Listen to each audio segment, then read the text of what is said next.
Sunlight streamed through the curtains, illuminating the motionless body on the kitchen floor. Imani Brooks lay in an unnatural pose, her dark skin contrasting with the pool of blood spilling around her. A single gunshot wound in her chest had left a hole in her bright yellow house dress, once the favorite outfit of a 39-year-old woman. A neighbor, Mrs. Collins, had noticed the ajar front door as she passed the Brooks house from her morning walk. Something about the picture didn't seem right to her. Imani always locked the house thoroughly. After ringing the bell several times and receiving no answer, the woman gently pushed open the door and peered inside. What she saw made her scream so loudly that it woke up the entire neighborhood. Police sirens cut through the morning silence at exactly 8 hours and 32 minutes. Black and white cars lined the narrow Cherry Street, drawing the attention of passers-by. Yellow police tape shielded the crime scene from the prying eyes of the residents of the quiet Owensboro neighborhood. Detective Jabari Nzinga stepped out of his tattered sedan, adjusting his tie. Tall, broad-shouldered, and shrewd, he looked like a man who had seen a lot in his life. 52 years on the force had left deep wrinkles in his face and silvery strands of gray in his hair. His partner, Officer Amara Oyinka, appeared next, a slender woman of 35 with a short haircut and attentive eyes.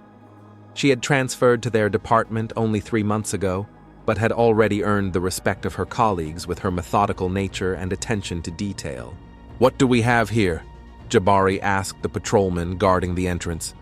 Imani Brooks, 39, gunshot wound to the chest, found by a neighbor around 8 a.m. Husband's in the backyard, in shock. Claims he came home from hunting and found his wife dead. Detectives exchanged glances and entered the house. The smell of death had already begun to mingle with other aromas, spices, roasted meat, and something else Jabari couldn't immediately identify. Imani's body lay on the floor between the kitchen and the living room. Judging by the position and the traces of blood, the woman had tried to crawl, perhaps to the phone on the coffee table. The pathologist, already on the scene, looked up at the detectives who had entered. Time of death was between 22 and 24 hours last night. Single gunshot wound, presumably large caliber, directly to the heart. Death was almost instantaneous. Jabari nodded and began to look around the room. The kitchen looked like a battlefield. Broken plates on the floor, an overturned chair, shards of glass against the wall. It was obvious that there had been a struggle here before he died. On the table was a pot with the remains of some kind of meat. Next to it were 2 serving plates with utensils, a bottle of wine, and 2 glasses, one of which was full. "It was like a special dinner," Amara said, carefully lifting the lid of the pot. "Strange meat. I've never seen anything like it." Jabari leaned over the pot, sniffed, and frowned. "Collect samples for the lab. Have them check to see what it is." The detective continued his inspection and noticed a bright red collar with a metal tag on the corner of the table. He picked it up with 2 fingers and read the inscription, "Buster." "Did they have a dog?" "Yes, a beagle," one of the officers replied. According to neighbors, the husband was very attached to the animal. Amara took a picture of the collar before Jabari put it in an evidence bag. They then proceeded to inspect the kitchen, noting every detail. Blood spatter on the walls indicated that the shot had been fired at close range. Signs of a struggle indicated that Imani had fought back or tried to escape before she died. "Look," Amara pointed to a broken picture frame on the floor. Beneath the shattered glass was a picture of a smiling couple, Imani and a man, presumably her husband, holding a beagle. A happy family. And now? Jabari nodded silently and headed toward the backyard where the victim's husband was located. Leonard Brooks sat on the porch steps with his arms around his head. He was a stout man of 43, with a slight streak of gray in his short-cropped hair. His hunting jacket was stained with earth, and his hands were scratched. "Minus Mr. Brooks, I'm Detective Jabari Nzinga, and this is Officer Amara Oyinka. We would like to ask you some questions." Leonard slowly raised his head. His eyes were red, his gaze absent. "I have already told you everything. I came back from hunting and found her. His voice shook. I don't understand who could have done it. You were hunting? Jabari asked. When did you leave and when did you return? I left yesterday morning around 6 o'clock. I came back this morning at 7. I often go away for a day or two. I have a hunting cabin in the woods about 30 miles from here. You hunt alone? Yeah, I always hunt alone. It's my way of getting away from everything. When was the last time you spoke to your wife? Yesterday before we left. He hesitated. We had a little fight, nothing serious. Just a simple marital disagreement. Jabari made a note in his notebook and continued. Mr. Brooks, do you have any pets? Leonard shuddered, his face tense. There was a dog, a beagle. Buster. Was? He's gone. I don't know where he is, Leonard said quickly, averting his gaze. Maybe he ran away. He'd never run away before. Amara watched the man's reaction carefully, noting how his hands trembled and how unnaturally he tried to appear calm. Minus Mr. Brooks, we need you to come with us to the station for a detailed statement, she said. It's standard procedure. Leonard nodded, staring blankly into space.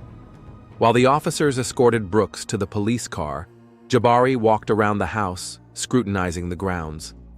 Behind the garden shed, he noticed freshly dug earth, but decided to revisit that later when he got a full search warrant. Inside the house, Amara continued to gather evidence. She found 2 cell phones, one belonging to the victim and one probably belonging to the husband. Both have been entered into evidence for further examination. Detective, the neighbors are ready to testify, one of the patrolmen said. A small group of people had gathered on the porch, 3 neighbors who might know something about the Brooks family. Jabari approached them, introduced himself, and began the questioning. The first to speak was Mrs. Collins, a full, middle-aged woman who had discovered the body. They had lived here for about 5 years. Quiet couple, didn't socialize much with the neighbors. Leonard runs a barbecue restaurant downtown. Imani works in real estate. No kids, just this dog that Leonard loved like a baby. Have you noticed anything unusual lately? Mrs. Collins looked at the other neighbors. Well, they've been fighting more often. They never used to. And then a couple months ago, they started having a real fight. Imani was yelling so loud you could hear the whole street. What were they fighting about? Jabari asked. Mostly about the dog, interjected Mr. Parker, a gray-haired man who lived across the street. Imani complained that Leonard paid more attention to Buster than to her. I once heard her yell, "You love that dog more than you love your wife." And what can you say about Imani herself? She's changed lately, a young woman who identified herself as Nisha Thompson said quietly. Irritable, suspicious. I work at the same company as her, and I noticed how strange she was acting at the last corporate party, accusing her co-workers of conspiring against her, saying things that didn't make sense. Then her husband came and took her home. Did she see a doctor? I don't know for sure, but I saw her pick up her meds a few times at the corner pharmacy.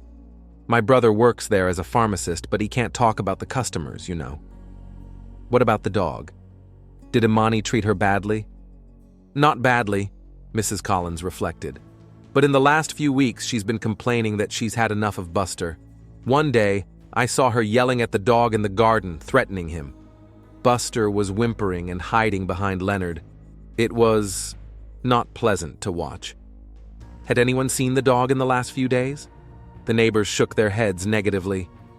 Now that you ask, Nisha began, I haven't seen Buster in 3 days. Usually Leonard used to walk him every morning and evening, but not in the last few days. Jabari nodded and made some more notes. Then he asked, Did any of you hear a gunshot or anything unusual last night? The neighbors shook their heads in the negative. I was watching the show with the sound on, Mrs. Collins said. I might not have heard it. We were visiting relatives and came back late, the Parkers added. Jabari thanked the neighbors and returned to the house, where Amara was finishing packing evidence. Anything interesting? He asked. Found these pills in the bathroom. She handed him a vial of prescription medication. a potent antipsychotic, prescribed to Imani Brooks. According to the date on the label, she was supposed to take them daily, but there were almost as many pills left as had been prescribed originally. It looked like she hadn't been following the doctor's orders. Jabari twirled the vial in his hands thoughtfully. The story gets more complicated. Neighbors say Imani has been acting strange lately, irritable, paranoid, always fighting with her husband about the dog. Sounds like she had some serious mental problems. Speaking of the dog, Amara said, I searched the whole house and yard, no sign of the animal. But here's the weird thing. The water bowl on the kitchen floor is full, but the food bowl is empty and clean, like it's been cleaned recently. The detectives exchanged glances. Jabari walked over to the table and looked at the pot of meat again, then shifted his gaze to the collar. Send samples of that meat to the lab. Tell them it's urgent. While the forensics team finished up their work in the house, Jabari took another look around the kitchen. The table set, the bottle of expensive wine, the candles, all told that a special dinner had been planned. But something had gone wrong. Walking back to his car, Jabari noticed a dark stain on the asphalt of the driveway that looked like dried blood. He knelt down to get a closer look. Amara, take a look at this, he called to his partner. She came over and crouched down next to him. It looks like blood, but not human. It's too dark. Take a sample, Jabari nodded, and have them run it through the dog's DNA. As the detectives got into the car, Jabari looked thoughtfully at the Brooks house. What do you think? Amara asked. It's too early to tell, but it's a strange picture. A wife with mental problems, jealous of her husband's dog, a dog that suddenly disappeared, strange meat on the table, and a husband who acts suspicious when it comes to the pet. Do you think he knows something about his wife's death? I don't know, but I'm sure he's hiding something. And it has something to do with their dog. On the way to the station, Jabari mentally reconstructed a possible picture of the incident. If Imani had really stopped taking her medication, her mental state could have seriously deteriorated. What if her paranoia and jealousy of the dog had reached a critical point? What if she did something to Buster and Leonard returned and discovered it? Arriving at the station, the detectives made their way to the interrogation room where Leonard Brooks was waiting. The man sat motionless, staring at one point. When the detectives entered, he didn't even look up. Minus Mr. Brooks, Jabari began. I want you to tell us everything you know about your dog's disappearance. At the mention of Buster, Leonard visibly tensed. His hands, which had been resting on the table, clenched into fists. I don't know where Buster is, he said quietly. Maybe he ran away while I was gone. Minus Mr. Brooks, Amara spoke softly but insistently. We found the dog collar on the kitchen table. Why would Buster run away without a collar? Leonard remained silent, avoiding the detective's gaze. The neighbors told us that your wife had been acting strangely lately, Jabari continued. They mentioned that she was jealous of your dog, angry with him. Is this true? Imani, Leonard stammered. Imani was having problems. The doctor put her on medication, but she thought they made her lethargic and she missed a lot of appointments. Lately, it got worse. She was saying weird things, accusing me of loving Buster more than her. Sometimes yelled at the dog for no reason. Were you afraid she might hurt Buster? That question seemed to hit Leonard like a slap in the face. He flinched and looked up at the detective. Fear was in his eyes. I didn't think she was capable of such a thing. She loved animals. She used to. Minus Mr. Brooks.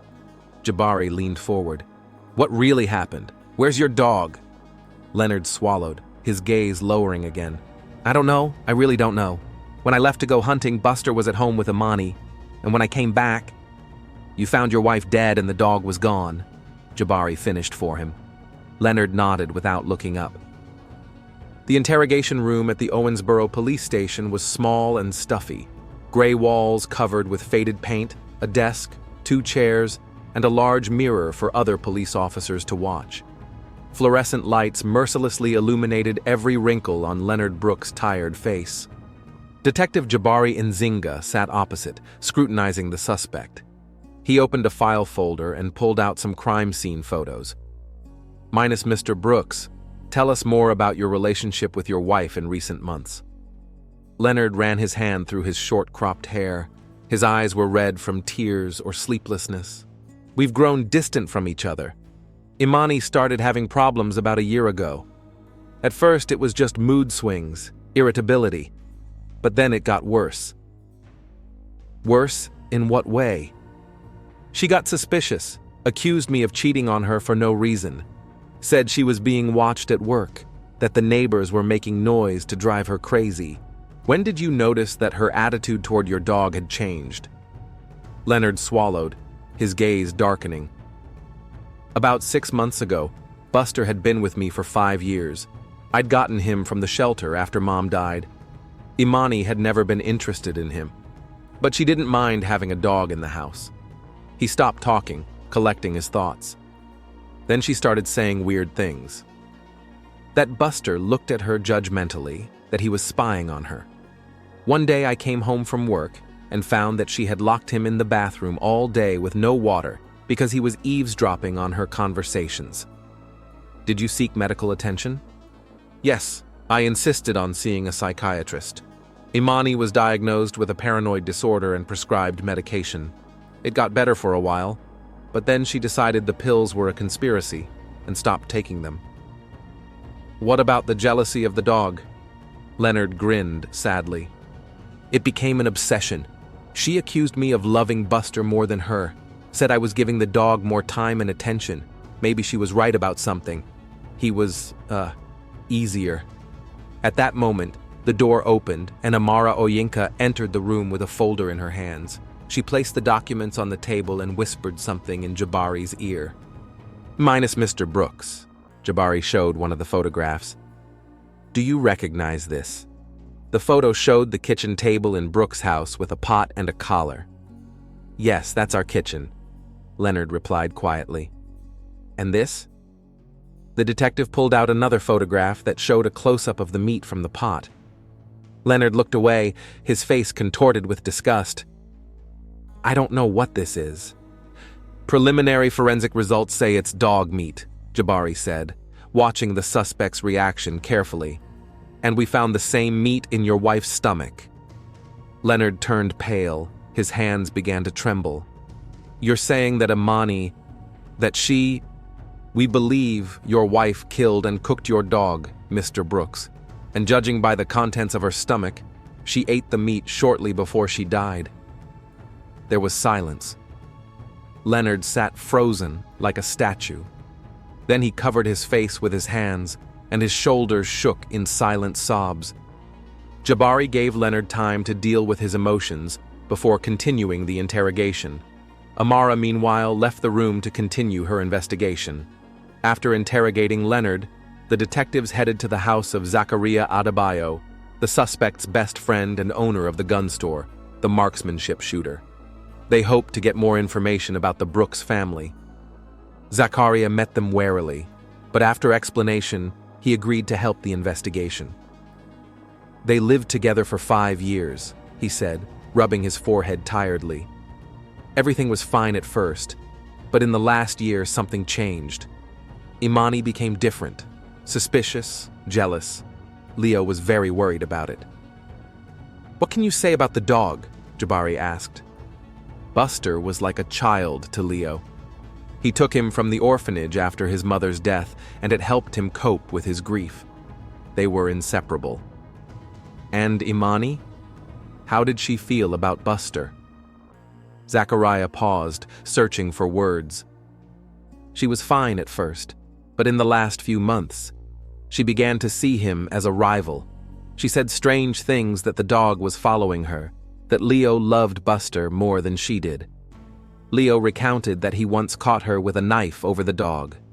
She claimed she wanted to trim his nails, but he didn't believe her. After that, he started taking the dog to work with him. Yeah, he was afraid to leave it at home. But that day, Zachariah shook his head. He called me before the hunt, said Imani was better, she was back on her medication, and he'd decided to leave Buster at home. Had you seen them together lately? What was their relationship like? My wife and I went to dinner with them about 5 days ago. Imani seemed normal, even friendly. I thought the medication was helping. Now I realize she was just faking it. After thanking Zachariah for the information, the detectives returned to the Brooks house to continue their investigation. Amara went straight to the bedroom where forensics said Imani's personal belongings might have been found. In the drawer of the bedside table, she found a small leather-bound notebook. It was Imani's diary, which she had started keeping 2 months ago. "Detective, take a look at this," she called out to Jabari, who was looking around the living room. The detective picked up the diary and started going through the entries. The handwriting was uneven, turning into illegible scribbles in places. Some words were underlined several times, the pages speckled with exclamation points. "August 15th, he read aloud. "Saw Elle hugging him again today. Says he loves me, but all his attention is on that dog. Sometimes I think he realizes everything and tries to come between us on purpose. He smirks when Elle can't see. Watching me, spying on me." Jabari flipped a few pages. "August 22nd. Elle took him to work with me again. Says it's better for everyone.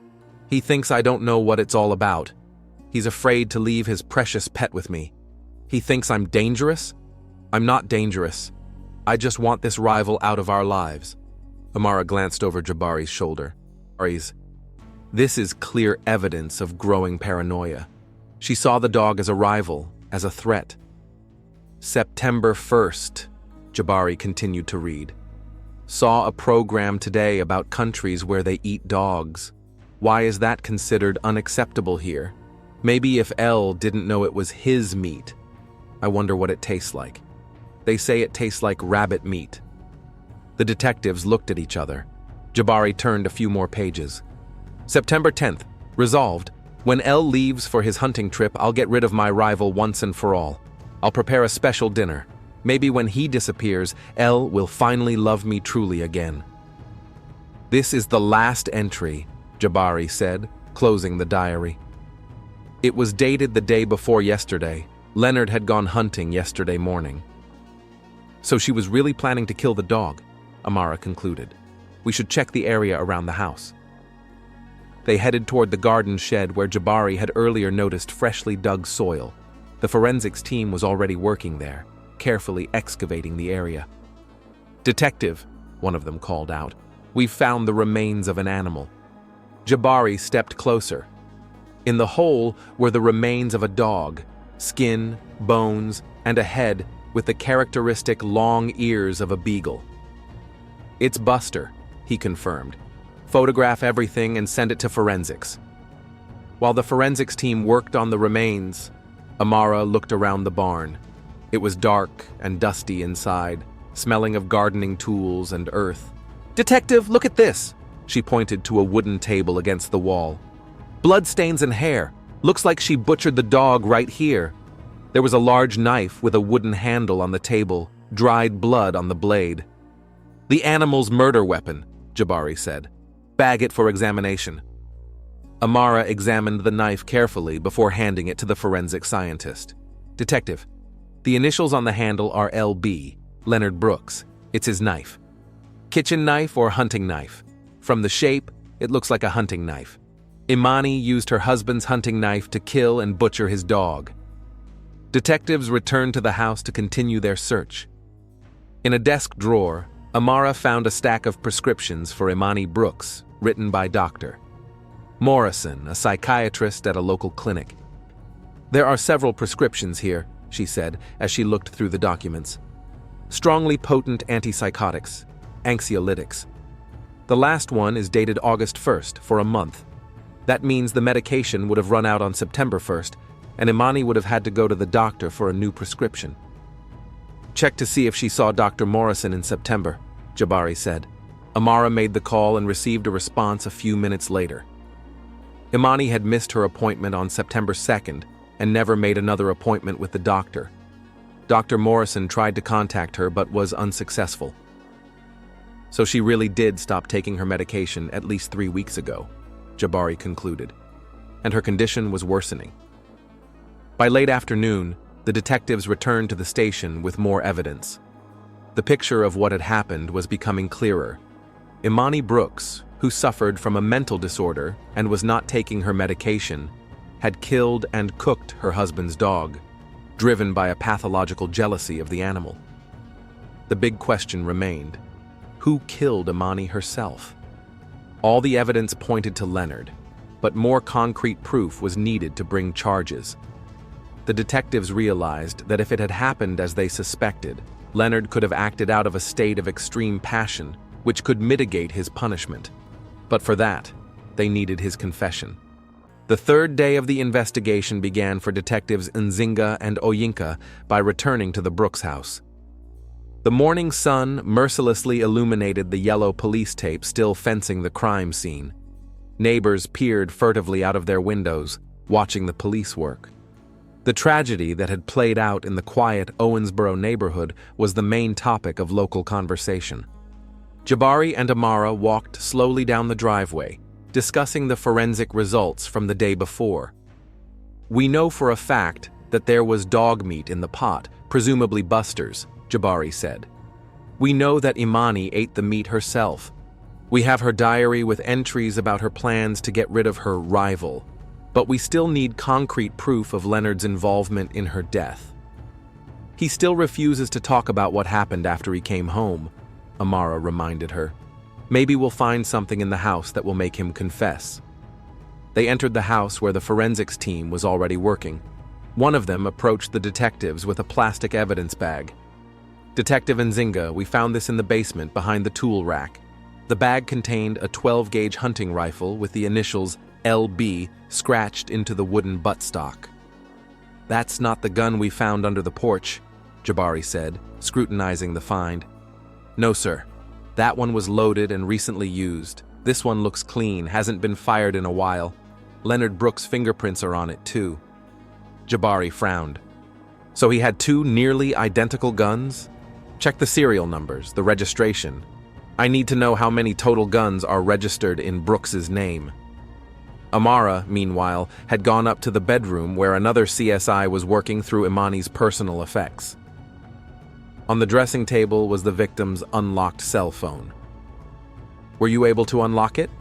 Amara asked. "Yes, officer. The password was her birthday. Very simple. We copied all the data for analysis, but you might want to take a look at some of the findings yourself." He handed her the phone open on the image gallery. Amara started looking through the photos taken over the last few days. Most of them were the usual shots of the house, the garden, Imani's selfies.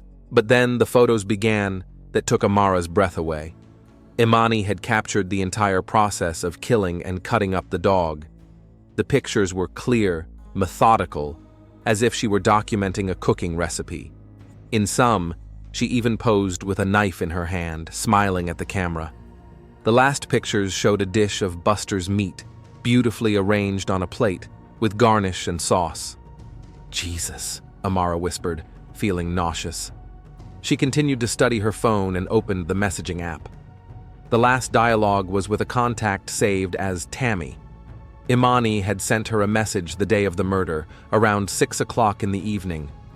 "Finally got rid of a rival. Cooked a special dinner for Elle. He will be back tonight and will no longer share his love with that dog. Just me and him, as it should be." Tammy replied, "What are you talking about?" "What rival?" "Imani." "About Buster, of course. That dog stood between me and my husband for too long. Now he's gone." Tammy. "Imani, you're scaring me. What did you do with the dog?" Imani. "Cooked him dinner. Don't tell Elle. It's a surprise. I want to see his face when he finds out his beloved Buster is now in his stomach." That was the end of the correspondence. Amara took screenshots of the messages and continued to study her phone. In the Notes app, she found several diary-like entries, but more incoherent than the diary she had found earlier. It was as if Imani was talking to herself, her thoughts jumping from mundane concerns to paranoid ideas and back again. In the recorder folder, Amara found several audio recordings. She clicked on the most recent one, dated the day of the murder. From the speaker came Imani's voice, speaking quickly, frantically. "He always picks a dog. Always Buster, Buster, Buster. That dog takes all of Leonard's love. Looks at me with his eyes as if he knows he's won. But tonight, everything's gonna change. Tonight, Buster will disappear. I've already prepared the knife. Leonard's gone hunting. Won't be back until tomorrow. I have plenty of time to get everything done. I found the perfect recipe. They say dog meat tastes like lamb. I wonder if Leonard will notice the difference. How will he feel when he finds out his precious Buster is now a part of him? Maybe then, he'll finally realize that I'm his real family, not some dog." The recording continued for a few more minutes, becoming more and more incoherent. Imani laughed and cried, her voice fluctuating from a whisper to almost a scream. Finally, she uttered a phrase that sent a chill down Amara's spine. "If he won't accept my gift, if he chooses a dead dog over a living wife, then I don't know what I'll do. There's a second gun in the safe. I know the combination. Leonard thinks I don't know about the second gun, but I do. I know everything." Amara immediately called Jabari over and played the audio recording for him. The detective's face grew increasingly grim as he listened. "The second gun," he said when the tape ended. "The one we found in the basement today. She knew about it. And the safe and the combination," Amara added. "Jabari, look at these messages and pictures. She actually killed the dog and made dinner out of it for her husband. It's beyond comprehension.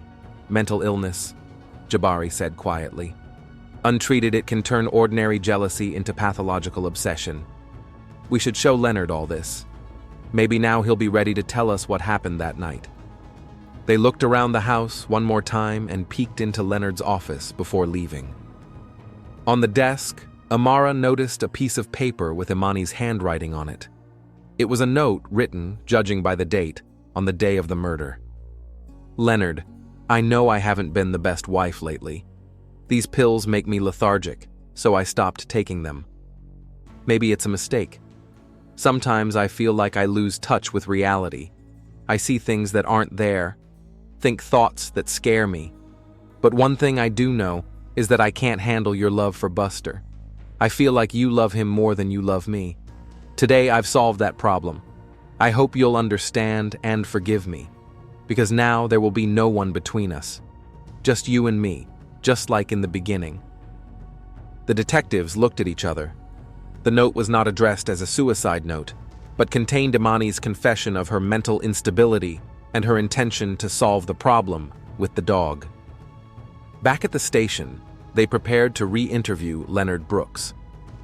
During the night spent in the holding cell, he had become even more gaunt. His eyes were red and puffy, and his cheeks were stubbled. "Minus Mr. Brooks," Jabari began, sitting down across from him in the interrogation room. "We have some new evidence we'd like to show you." He laid out on the table some photographs, printouts of messages, and a note found in his office. "We found a second hunting rifle in the basement of your house. It's clean, hasn't been fired in a while.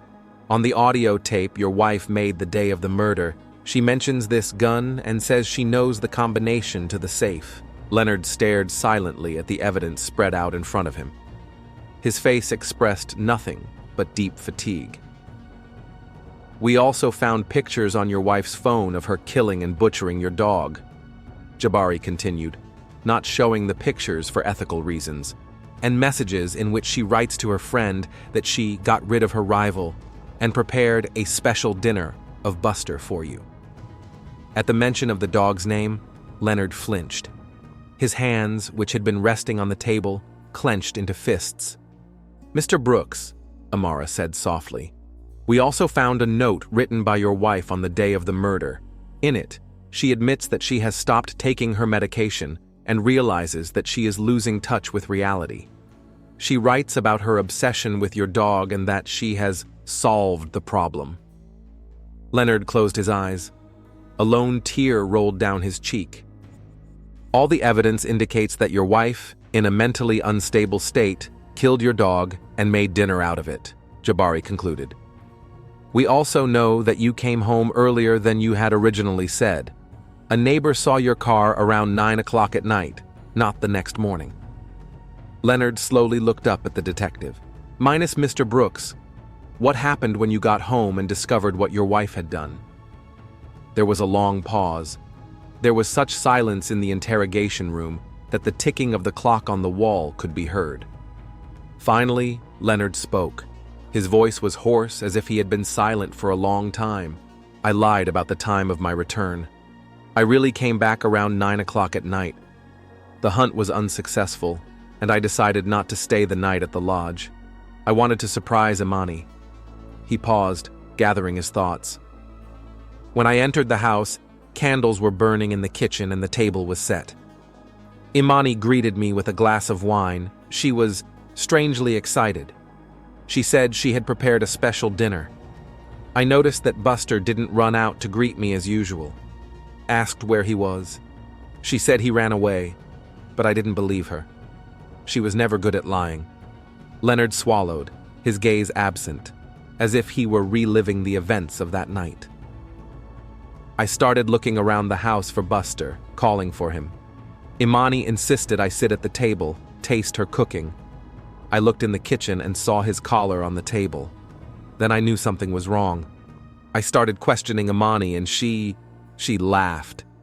Said Buster was part of the family now, for real. That she'd prepared him for me. His voice shook, but he forced himself to continue. I didn't believe it. Couldn't believe it. Thought it was some kind of sick joke. But then I saw the meat in the pot, and it was different than usual. And that smell. I threw up right there in the kitchen. Leonard rubbed his face with his hands, as if trying to erase the memories. Imani started yelling that I was ungrateful, that she did it for us, so we could be together again, without that furry rival. I don't remember what I said to her in response. All I remember is that I ran to the barn. That's where I found remains. Buster's head, his hide. He paused, trying to work through his emotions. I came back to the house in a kind of fog. Imani kept screaming that I loved the dog more than her. She was like crazy, waving her arms around, threatening that if I didn't eat the dinner I had prepared, I would regret it. Leonard looked directly into Jabari's eyes. I wasn't going to kill her. I swear to you. I just wanted to leave, pack my things, and go. But when I went into the bedroom, she followed me. She kept yelling that I was ungrateful, that she was getting rid of the problem. And then she pulled out a gun, my hunting rifle, which should have been in the safe. She pointed it at me and told me that if I left, she would shoot me and then herself. The detectives listened intently without interrupting. I tried to calm her down, telling her everything would be all right, that we'd talk. Slowly, I approached her. She was hysterical, the gun trembling in her hands. I was afraid it would go off accidentally. When I got close enough, I tried to take the gun away. We struggled, and it went off. Leonard lowered his head, his shoulders slumped. I didn't mean for it to go off like that. The gun was pointed at her when it went off. She fell, and I stood there, gun in hand, not realizing what had happened. Then I panicked, hid the shotgun under the porch, thinking to say I found her in the morning when I got back from hunting. Stupid, I know, but I couldn't think straight. Silence hung in the room. Jabari and Amara glanced over, assessing the veracity of Leonard's story. The story sounded plausible and matched the evidence they had found. Minus Mr. Brooks, Jabari finally said. Are you saying that the shot was fired accidentally during the gunfight? Yes, Leonard answered quietly. I would never have shot her intentionally, despite what she did to Buster. I knew she was sick. I loved her no matter what. Why didn't you tell us the truth right away? Leonard grinned bitterly. Would you have believed it? My wife killed and cooked my dog and then accidentally shot herself with my gun during the struggle? Sounds like the most ridiculous excuse a murderer could make. Jabari nodded, understanding Leonard's logic. We'll check your theory. If the forensics confirm the presence of gunpowder residue on your wife's hands, and if the angle of the shot matches your story, it may confirm your innocence, or at least mitigate the charges. I don't care, Leonard said quietly. Without Imani and Buster, I have nothing left. After the interrogation, Leonard was taken back to his cell. Technically, he was under arrest on suspicion of murder, but his confession and the evidence gathered pointed to the possibility of manslaughter or even an accident. Jabari and Amara sat in the detective's office discussing the case and preparing a report for the prosecutor. "What do you think?" Amara asked. His version matches the evidence. "Yes, it does," Jabari nodded. The gunpowder residue on Imani's hands, the angle of the gunshot, her mental state, all corroborate Leonard's account. But the decision, of course, lies with the court. "What do you think he faces?" Jabari hesitated, drumming his fingers on the table. If the lawyer does a good job, and the jury believes in the version of an accident during a gunfight, he could be acquitted. Worst-case scenario, manslaughter with mitigating circumstances. Probably probation or minimum sentence.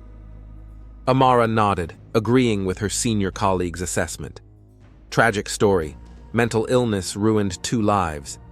3, Jabari corrected quietly. Don't forget about Buster. They finished the report late that night. Amara went home, and Jabari stayed, staring out the window at Owensboro at night. He thought about how thin the line between normalcy and insanity was, how easily illness could distort reality and turn ordinary human emotions, jealousy, love, affection, into destructive forces. There was no real villain in this case, only victims. Imani, a victim of her illness, Leonard, a victim of circumstance, Buster, an innocent victim of someone else's madness. How often in his career Jabari had come across cases like this, where there was no black and white, only endless shades of gray. He closed the case file and turned off the lights in his office. Tomorrow was another day, another investigation, another human tragedy. It was his job to pick up the pieces of broken lives and try to piece together a picture of the truth.